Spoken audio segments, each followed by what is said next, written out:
Hello, everyone, and welcome to this Telit webinar, 5G RedCap and LTE Sunsets, How to Plan Your IoT Deployment. I'm Amanda Slink, the head of global events here at Telit, and I will be moderating today's webinar. To lead our discussion here today, I am pleased to be joined by Marco Stacuzzi, the head of product marketing at Telit. Hi, Marco. Hi, Amanda. Hi, everybody. Glad to be here. Great. Just before I hand it over to Marco to start our presentation, I do have a few quick reminders. We will have time to answer some questions at the end of the presentation. Simply submit a question by posting in the questions box near the bottom of your screen. Also, be sure to check out the resources section for some additional information on today's topic. And finally, we will send out the replay link to all attendees at the conclusion of the webinar, so be on the lookout for that. And with that, Marco, I will hand it over to you to get us started. Thank you very much, Amanda. And welcome everybody once again. Good morning, good afternoon. So the main topic of today's webinar is 5G RedCap, which is the new 5G technology defined in the release 17 of the 3GPP cellular standard earlier this year. But before talking about this new upcoming technology, please let me take a step back and look at a bit of history of cellular technology evolution to understand from where we are coming from. So history tells us that there is a new cellular G, so a new generation of the cellular standard, more or less every 10 years. In fact, GSM was introduced back in 1990. Then UMTS came in around year 2000. LTE started around 2010, and first 5G launches happened in 2019. So once again, more or less 10 years after the previous generation. Instead, the life cycle of each cellular generation changes quite a lot depending on the different regions and on the different operator strategies. In these first graphics, I have taken as an example the United States case, as historically this has been one of those regions where the transition from old to new cellular generations has happened more quickly. 2G is almost gone over there, very little left, and switch off will be completed next year. And 3G sunset has been also completed this year by all local network operators. US MNOs are so fast in upgrading their network that you may be already wondering about 4G sunsets. Well, nobody has already announced any shutdown date for 4G yet, but a preliminary rough estimation may lead us to expect first 4G sunset in US around 2030-2035 timeframe. What it's worthwhile mentioning is that all MNOs are planning to keep supporting LTE-M and narrowband IoT as part of their 5G networks, even beyond LTE sunset. So lifetime for LTE-M and narrowband IoT is expected to be longer, at least until 2040 timeframe. Introducing the RedCap topic, first network launches of this technology in the US are expected between 2024 and 2025.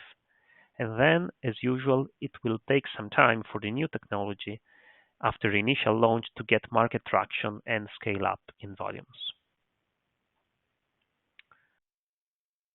So on the other hand, traditionally Europe has been moving slowly from one technology generation to the other. But the sunset process for legacy 2G and 3G technologies has finally started also in the old continent. Actually, 3G switch-offs have progressed slightly faster than 2G switch-offs in the last year. In fact, 3G sunsets are already taking place in many European countries, with 3G being switched off in Germany and Italy, for example. And then 2G sunsets will follow from 2025 onwards. Needless to say that nobody is yet talking about 4G sunset in Europe, so we're not expecting any LTE switch off until late 2030s or even after 2040. With regards to RedCap launch, we expect it to happen in Europe slightly later than in the US, so let's say towards 2030 timeframe. So you understand it's not easy to summarize the status of 2G, 3G sunsets worldwide, as the picture is quite complex and fragmented in the different regions and sometimes even within the same region in the different operator networks. But we can try to identify some high-level trends for the macro regions.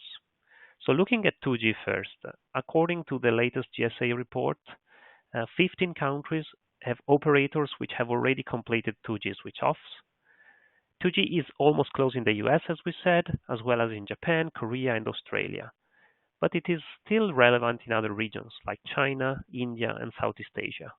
While in Europe, still according to GSA, 42 operators are planning to shut it down in the coming years, mostly from 2025 onwards. So 2025 looks to be a year to watch as Europe will see large-scale migration, with the largest telcos that are here marking that year for their 2G shutdown. So let's now look at 3G. As said, 3G switch-off have progressed quickly, even faster than 2G switch-offs, and I'll talk about the rationale in the next slide. US as well as part of Europe and Asia have switched off 3G. That is the case for Germany, Italy, India, Japan, and China, for example. Additional 31 countries plan to shut down 3G in the coming years, like Russia, the UK, Oceania, and others. As a final comment, South America and Africa are still behind other regions with legacy technology sunsets. So let's try to understand why 3G switch-offs have progressed faster than 2G switch-offs, which may sound counterintuitive at first sight. So the first reason is freeing up spectrum for 4G and 5G, and spectrum is the most precious asset for MNOs.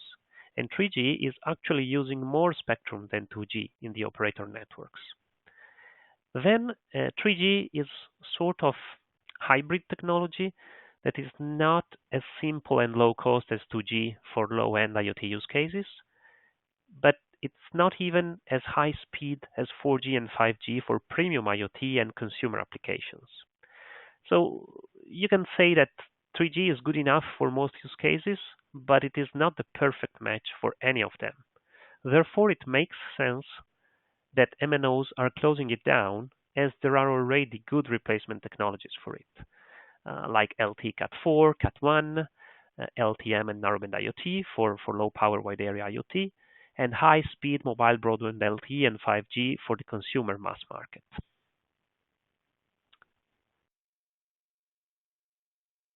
So MNOs worldwide are now busy with 2G and 3G sunsets, and this process will continue for the next few years through at least 2030. Then no panic.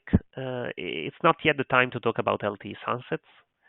There are no official dates, once again, about LTE sunset that have been announced by any MNOs as of now. We are not foreseeing any 4G switch off until 2030, 2035 timeframe in regions like US, Japan, Australia, so the fast movers, and nothing until 2040ish, so more or less a decade later, in slow-moving regions such as Europe, Latin America, Africa, and other parts of Asia.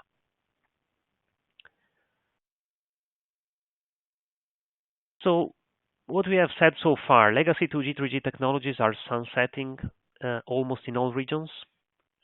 4G is not yet close to switch off. LTE-M and Narrowband IoT will continue to exist way beyond LTE sunset. Now, let's complete the picture talking about 5G.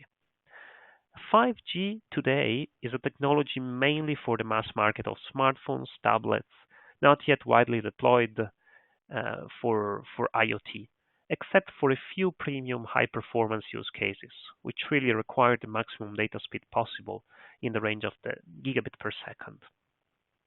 But for most of IoT use cases that today are served by 2G, 3G, and newer LTE, 5G is in fact an overkill, both in terms of performance and in terms of price, which is still way higher than any other cellular technology currently available in the market. So this poses some million-dollar questions that are reported in this slide. So will 5G ever be a good technology for IoT? Will 5G ever be a good technology for low-power, wide-area use cases? And will 5G prices ever drop to LTE prices? And I will try to answer those questions, quite a big ambition, I know, in the rest of the presentation.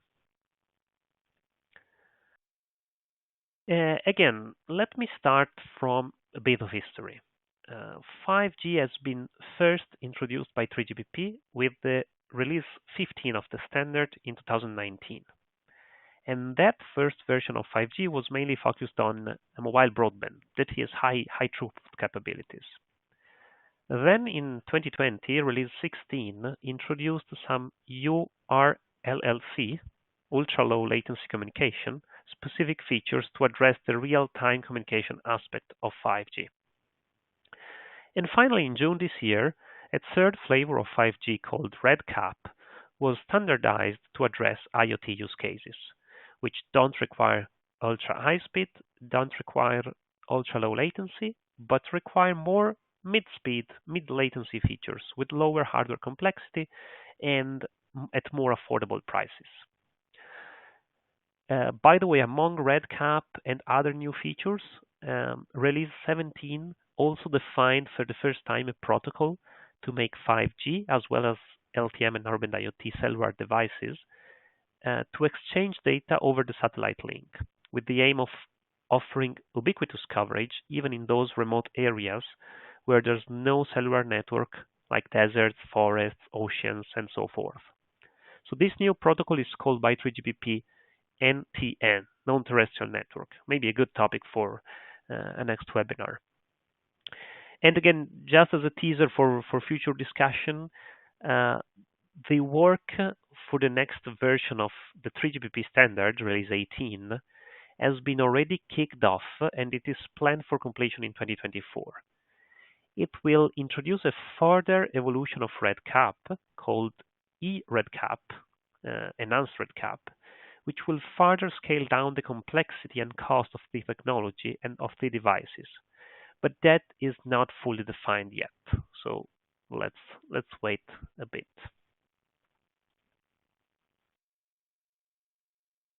So why RedCap, which stands for reduced capability? Because of reduced bandwidth used to exchange data with a network over the air, reduced number of antenna down to 2 or even single antenna, and all in all, reduced device hardware complexity, which means reduced hardware cost. RedCap is sometimes also referred to as NR, New Radio Light, and it positions in the middle of the three 5G pillars. It's not mobile broadband, but still supports decent data speed. We'll see it in the next slide. It's not ultra low latency, but still can guarantee better latency than 4G. It's not massive IoT technology like LTE-M and NB-IoT, but still can support low power modes and high volume deployments thanks to lower bandwidth, lower hardware complexity, and lower cost. So it's a mix of everything, or in other words, it's a balanced trade-off between the three key requirements of 5G.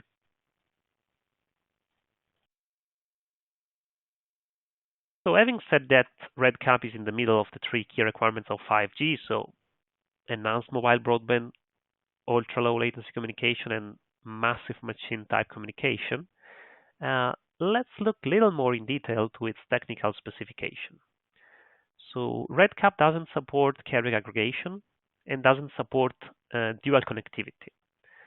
RedCap is a native new radio technology, so it requires 5G standalone mode on the network side. RedCap data rate is aligned to LTE category 4 with 150 megabit per second in downlink and 50 megabit per second in uplink, possibly even slightly higher data rate if using a higher order modulation scheme, which is allowed by the standard. And RedCap also uses the same 20 MHz channels of LTE to exchange data. It's defined both for full duplex and half duplex operation, and can work with two or just one RX antenna. So we are talking about a technology with a speed in the range of 110 megabit per second, depending on downlink uplink, as opposed to the gigabit per second of traditional 5G. Latency in the range of 10-100 milliseconds, again, as opposed to 1 millisecond latency of ultra low latency 5G, and more affordable cost compared to today's 5G due to the lower hardware complexity. So given this type of performance, the first target use cases for RedCap are consumer IoT devices like smartwatches and other wearables, as well as artificial intelligence glasses that are typically battery operated and also need a small form factor and low cost hardware.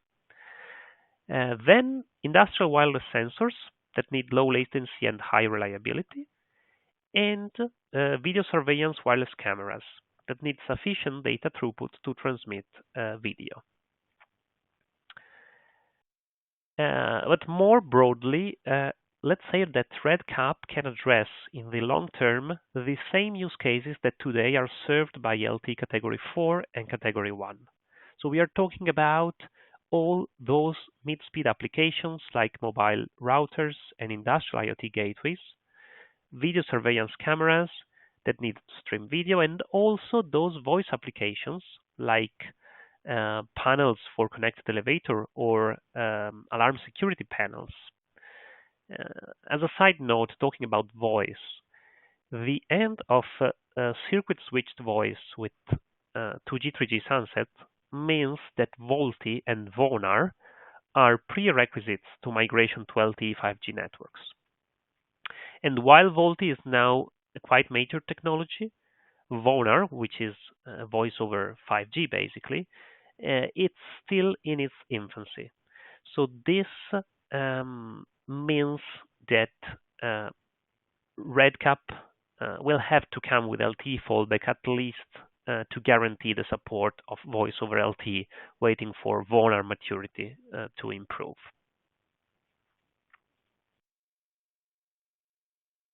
Now that we understand what RedCap is about, let's see when it will become available in the devices and in the networks. Usually, there is a lag of 18-24 months from the release of a new 3GPP standard to the actual initial commercialization of the new technology in the market. This means that with the release 17 RedCap standard released in June this year, the next steps are for the silicon vendors to develop RedCap chipsets and make it available for companies like Telit to integrate it into RedCap modules, which we will then take through regulatory and MNO certification, and that will ultimately be integrated into finished products.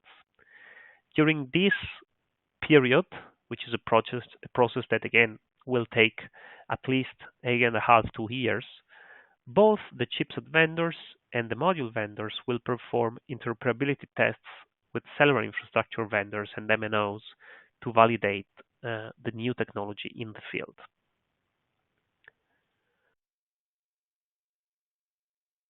So this means there are still at least 2 to 3 years to go before commercial deployment of RedCap, both in the devices and in the networks.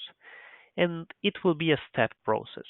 So next year, 2023, will be mainly dedicated to first chipset development and interoperability tests with infra vendors. The next year, 2024, is likely to be the year of first limited commercial launches in some regions, most likely starting from China and the US. And then, from 2025 onwards, we will see more and more RedCap network launches in the rest of the world.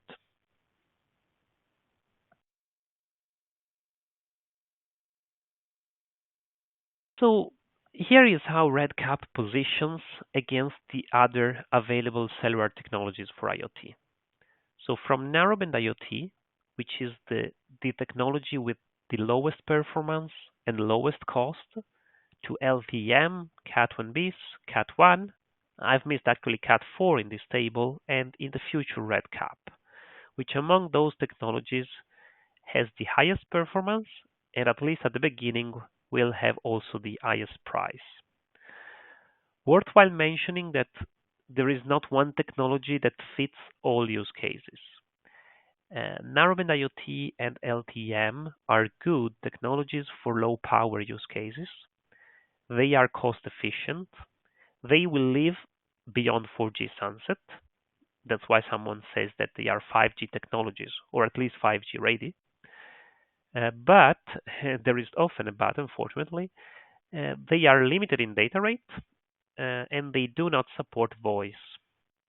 Well, LTE-M actually, by 3GPP standard, can support voice, but this is not happening really in the networks in the real world.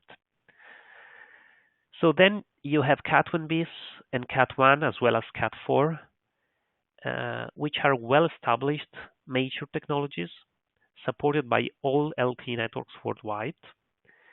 They support a few megabit per second of data speed, even a few tens of megabit per second, as well as voice over LTE. But they are not future-proof technologies, as their lifetime is tied to 4G. We have said 4G is not going away anytime soon, but at some point between 2030 and 2040, depending on different parts of the world, we may expect that it will start to sunset. So RedCap, when it will be available in a few years from now, will be good for data, voice, and is a 5G native technology that will guarantee long-term availability, even beyond 2040. Clearly, all of this will come, again, at least at the beginning, waiting for volumes to scale up with a price premium.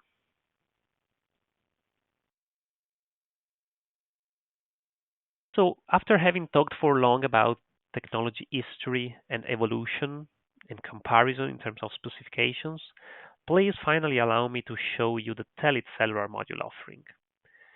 As you can see in this slide, there is at least one Telit module series, if not more than one, for each of the cellular IoT technologies that were listed in the previous table. And most importantly, you can find the same module form factor, so same module hardware in terms of PCB size, pinout definition, electrical interfaces, as well as compatible software interfaces across the board, from LPWA, low power wide area, all the way up to Cat4 and RedCap in the future. So this is how we intend to help customers to architect their application today, also for the future. Again, thanks to hardware and software compatibility among different modules supporting different technologies to allow a smooth evolution to the latest and greatest technologies, reducing at minimum the redesign efforts on the application side. Something relevant I want to mention about the future RedCap concept module, something that I anticipated before. So it will come with LTE fallback. So it will be possible for you to get a head start if you want and deploy it in the field without necessarily waiting for full RedCap rollout in the networks, which will take some more time. So it will be a RedCap module with fallback to 4G and support of voice over LTE.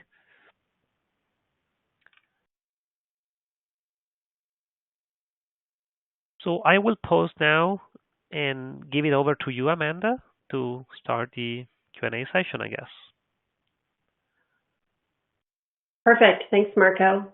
Audience, before we get to the questions, I am going to drop a poll on your screen here. If you'd like to have one of our experts contact you directly for a one-on-one consultation or any specific questions about the topic, please go ahead and respond here on the poll, and we will be sure to have someone reach out to you. As Marco said, we do have some time for questions, and there is still time to ask a question, so please feel free to submit using the box. We'll do our best to cover it in the time that we've got here. And Marco, we've gotten quite a few questions, so we'll just go ahead and dive right in here.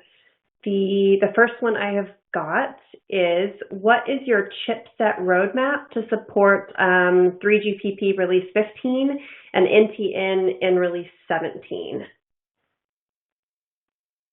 Okay, so two different questions, not strictly related to RedCap, but it's fine. So if I understand well, let's start with the release 15 roadmap. So Telit has an M.2 data card that is 5G release 15 compliant, that is already in mass production. The code name for this module is FN980, and this is again a mobile broadband data card, so providing very high performance in terms of data speed. With regard to release 17 NTN, non-terrestrial network, I've briefly touched upon it before. So the ecosystem, it's still in its early days. We are waiting for our chipset suppliers to support this new protocol in their LTE-M and NB-IoT chipsets. And then we will consider integrating this new protocol, this new feature into our modules. But it's still too early to tell you when this will happen exactly. So most likely it may take another 1-2 years before we will be ready to commercially launch modules supporting release 17 non-terrestrial network communication. But definitely something very interesting and exciting.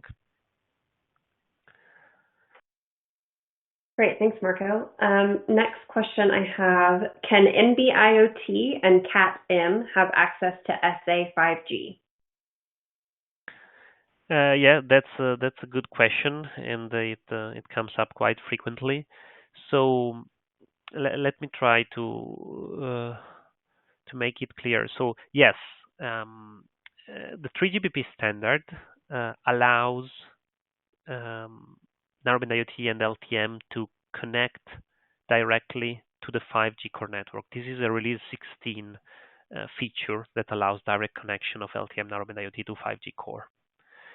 However, most of the MNOs worldwide we are talking to are thinking instead of supporting LTE-M and NB-IoT through the current 4G EPC core network, even in the long term. So, to be clear, it looks like most MNOs will keep supporting the 4G EPC for LTE-M and NB-IoT, even after the switch off of traditional LTE, which means that even when LTE Cat 1, Cat 4, Cat 6 and above will be shut down eventually, the operators will keep supporting LTE-M and NB-IoT in their network, keeping alive the 4G EPC next to the 5G core with the so-called multi-core network architecture. And this is because the 3GPP feature to connect directly LTE-M and NB-IoT to 5G core is actually an optional feature, so there's no it's not mandatory for operators to go for it, and it actually looks like that they are taking another path. But again, beyond these technicalities, what's important is that operators will keep supporting LTE-M and NB-IoT even in their 5G networks and even beyond LTE sunset once that will happen. Hope I answered the question. Sorry, long answer. Thanks, Marco.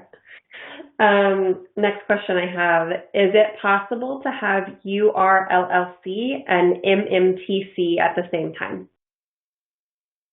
I wish it was, but no, there's a trade-off between these two key requirements of 5G.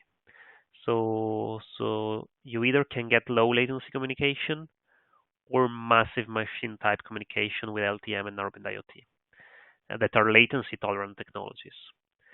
So either one or the other. Well, let's say that RedCap can be a good intermediate solution that guarantees both low latency in the range of 10-100 milliseconds, but at the same time it is less complex and more affordable in price for high volume deployments. So somehow RedCap answers the need for a low latency but also high volume technology. But we cannot say that it supports either URLLC and MMTC. It's a technology with sort of mid type performance for all the KPIs: latency, uh, scale, speed, power, complexity, cost. It's in the middle of all of these KPIs.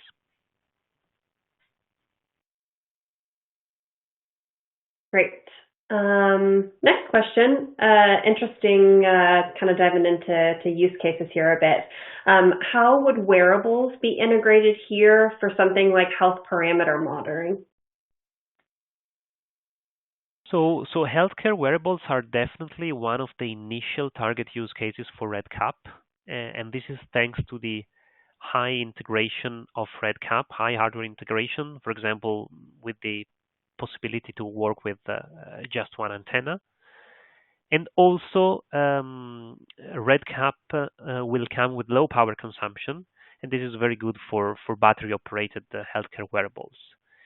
And at the same time, talking about healthcare, we are talking about something that is important, vital, and so you need a connectivity that guarantees high reliability and again low latency. So you cannot live with um, too long latency. For example, if you must send an alarm because someone is not feeling good. So yeah, definitely healthcare wearables, good target for RedCap for multiple reasons.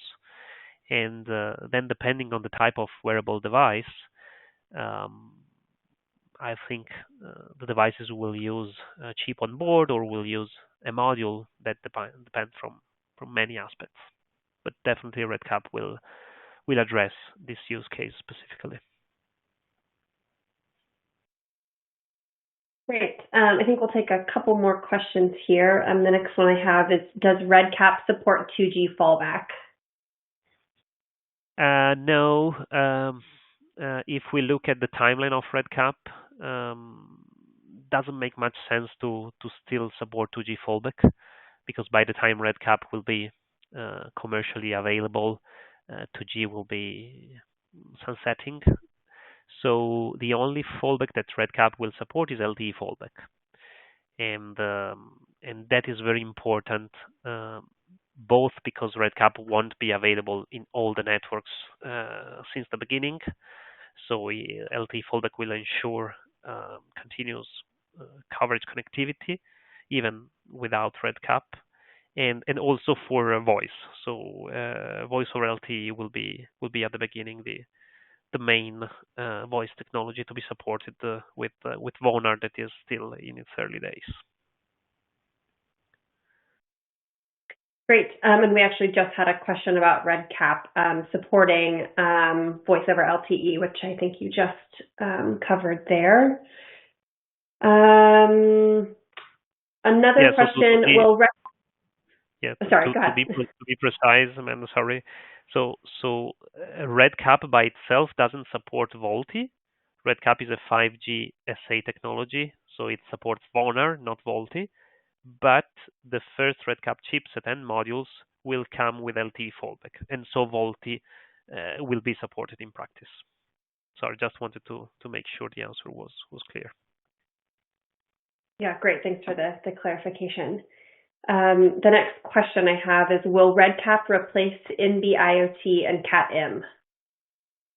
Yeah, that's my favorite. Thanks for the question. So the answer is absolutely no. So RedCap is a complement to low power wide area, but it addresses quite different use cases than low power wide area. So RedCap will gradually replace Cat1, Cat4 in the long term, but it will coexist with Narrowband IoT and LTE-M because they address different requirements. So Narrowband IoT and Cat-M are low power wide area. RedCap is something else. It's more mid-speed technology.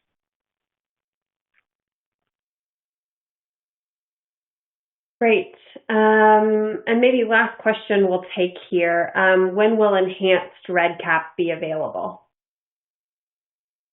Yeah, so the standard, which is 3GPP release 18, is expected to be frozen in early 2024. And then it will take, as usual, 18-24 months to see the technology available in the devices and in the networks. So I would say not before 2026 timeframe at the earliest. And really the preliminary indication we are getting from all the stakeholders in the industry are that everybody it's gonna focus first on release 17 RedCap, which is already a brand new standard, so quite a lot of effort from the operators, the infrastructure vendors, the chipset vendors, and the module makers to make it commercially available. And so enhanced RedCap is something that will come just later. So one thing at a time, I would say. RedCap release 17 first, and it will take already a few years for this, and then we will start talking about enhanced RedCap.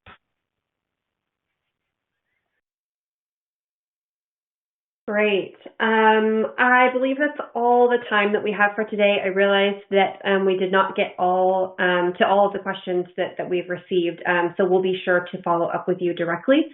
Marco, really, really great information today. Audience, be sure to check your inboxes in the coming days. We will send out this replay link in case you need to go back and refer to something. Marco, thank you so much for your time today, and thank you everyone who joined us. Thank you. It was my pleasure. Thanks for the attention, everyone.